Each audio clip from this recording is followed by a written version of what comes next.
жаз маусымы. Далада миды қайнатар аптап ыстық тұр. Қазақтар ыстықты ыстықпен басып, қайнаған шайын ішіп отырғанда, жер бетіндегі температураның күрт өзгеруіне, Тынық мұхитының шығысында судың беткі қабатындағы температураның көтерілуі әсер етіп жатыр. Ғалымдардың айтуынша, соңғы 4 жылда көмір қышқыл газ шығарындыларының артуына байланысты тарихтағы ең ыстық кезең болып жатыр. Бұл аралықта да жоғарғы температураның рекордтық көрсеткіштері тіркеліп жатыр. Сіздермен бірге Пазл арнасы. Бүгін біз жер бетіндегі ең ыстық аймақтарды назарларыңызға ұсынамыз.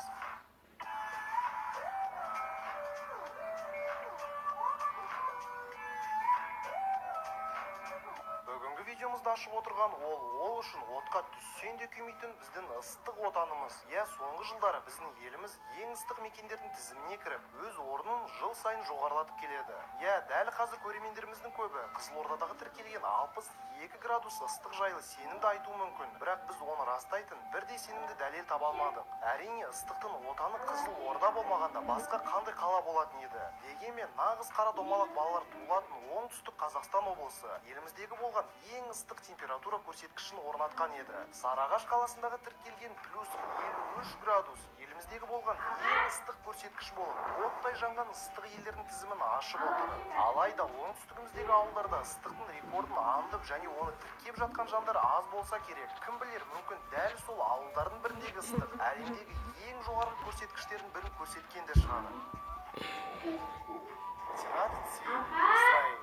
Тират-Цви бұл өте ыстық мекен. Иордан өзені бойында болғанымен, ол жағдай аптап ыстықта адамдардың сәл болсын өздерін жеңіл сезуіне еш әсер етпейді. 1942 жылдың 21 маусым күні мұнда Азия тарихындағы ең жоғарғы температура тіркелді. Плюс 53,9 градус. Алдында айтып кеткен Иордан өзені аймақты суландырып тұрады. Бірақ оған қарамастан, жазда күн сәулелерінің өңірді жандырып жібере жаздайтыны соншалық, адамдар судың ішіне кіріп отырады екен. Достар, егер Азияның ең ыстық температурасы плюс 53,9 градус болса, біздің оңтүстігіміз келесі рекордты қашан жаңартады екен? Өз ойларыңызды осы жайлы және кімнің қаласында дәл қазір қандай ауа райы болып жатыр? Пікір алаңға жазып бөлісіп отырыңыз. Біз барлық пікірлерді оқып отырамыз. Кебель, Тунис. Негізі ыстық десе, есімізге бірден шөлді далалар түсіп жатады. Міне енді дәл сол шөлді далаларға да келіп жеттік. Кебель, Тунистегі шөлді оазис. Мұнда тұрғындардың әр күні ыстықтан қашумен өтеді. Жазды күні оазистегі ауа температурасы плюс 55 градусқа дейін көтеріледі. Ал Кебелидегі Эль-Джерид көлі болса, осы ыстыққа шыдай алмай жаз келісімен құрғай бастайды. Тимбукту, Мали. Нигер өзен бойында орналасқан Тимбуктуда Кибелиден еш кем емес күнге күйіп кетсе болады. Себебі бұл екі жер Африка рекордтарын үнемі жаңартып отырады. Тимбукту қаласында бай тарихы бар. Дегенмен бұл өлке біртіндеп шөлге айналып бара жатыр. Тіпті қала ішінде құм төбелер пайда болып, көшелерді айдан құмдар басып қалып жатыр. Бірақ дегенмен қаланың ең басты проблемасы бұл емес. Ол өте ыстық климат болып келеді. Мұнда ауа температурасының максималды көрсеткіші плюс 55 градусқа дейін жеткен. Сонда достар, былай ойлап қарасақ, нағыз қара домалақтардың туылатын жері дәл осы жер шығар. Эль-Азизия, Ливия. 1922 жылдың 13 қыркүйегінде ливиялық Эль-Азизия қаласында көлеңкедегі температураның көрсеткіші сұмдық плюс 57,7 деген көрсеткішті көрсетті. Бірақ бұл әлемдегі ең ыстық жер емес. Мұндағы жылдық орташа көрсеткіш бұл топтамадағы бір қатар аймақтардан кішірек болып келеді. Одан бөлек әлемдегі метеорологиялық ұйым Эль-Азизиядағы рекордты мойындамайды.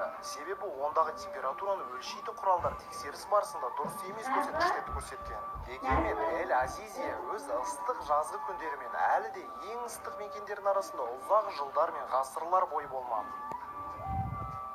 Бірақ оған қарамастан метеорологиялық ұйым өлім алқабында 1913 жылы 13 шілдеде тіркелген сұмдық плюс 56,7 деген градусты мойындайды. Өлім алқабы Америка құрама штаттары. Бұл солтүстік Америкадағы ең ыстық әрі құрғақ жер болып келеді. Оның қорқынышты атына қарамастан, мұнда тіршілік иелері бар, бұталардан бастап ұсақ кеміргіштерге дейін. Бірақ адамдарға ол жерге баруға шынымен де қауіпті болуы мүмкін. Алқап теп-тегіс болғанымен күндіз күннің ыстығын жинап тұрған таулары тегіс жердің бәрін ысытып табақтың принципін жасап тұрады. Әрине, табаққа пісіп қалған жан болып қалмас үшін бұл жерге бармай қойса дұрыс болады. Алайда біздің елімізде ондай ыстыққа да шыдай алатын батылдар баршылық. Ал ресми рекорд өлім алқабына тиесілі болса да, жер бетіндегі ең жоғарғы температура 2005 жылы Дешта Лут шөлінде тіркелген. Иранның оңтүстік батысында орналасқан бұл шөлде температура +70,7 градусқа дейін жеткен. Бұл ми қайнатар ыстық Гиннес рекордтар кітабына енді. 2005 жылы жердің жасанды серігі жасаған зерттеуі бойынша Дешта Лут шөлі жер жүзінің күннің көзіне қайнаған ең ыстық аумағы екен. Жерінің беті де үсті де 70 градустан аса қызып, адам төзгісіз қабырық қаптайды. Иран елінің бұл бөлігінің мұнша суына Африканың тегіс құмымен салыстырғанда жердің тау қыраты әрі сәуле қайтармайтын сұрлауы болуы әсер етті. Ғалымдардың зерттеуіне сүйенсек, әлемнің ең ыстық мекені бір жерде мәңгі тоқтап қалмақ емес. Ыстық ауа ағысының бағыты өзгеруіне адамдардың жауапсыз әрекетінің салдары ретінде озон қабатының тесіліп, климаттың ауысуына байланысты ең ыстық мекеннің нүктесі өзге жерде белгіленуі әбден мүмкін. Сонда Қоңыржай қазақ жеріне бұл нүктенің ауыспасына кім кепіл? Жарайды, бұл бүгін ертең болатын жағдай емес. Сондықтан еш терлемей, бүгінгі видеомызға лайк басып, өз ойларыңызды пікір алаңға қалдырып отырыңыз. Біз барлық пікірлерді оқимыз. Және де жаңадан шыққан видеоларымызды өткізіп алмас үшін міндетті түрде арнамызға жазылып, қасындағы шыққан мына бір қоңыраушаға басып қойыңыз. Сонда біздің жаңа шыққан видеоларымызды ең бірінші болып көретін боласыз. Ал видео сипаттамасындағы келтірілген сілтемелер бойынша біздің барлық әлеуметтік желілерімізге тіркеліп, әрдайым бізбен бірге болыңыз. Бүгінге осы пазлға жазылыңыз.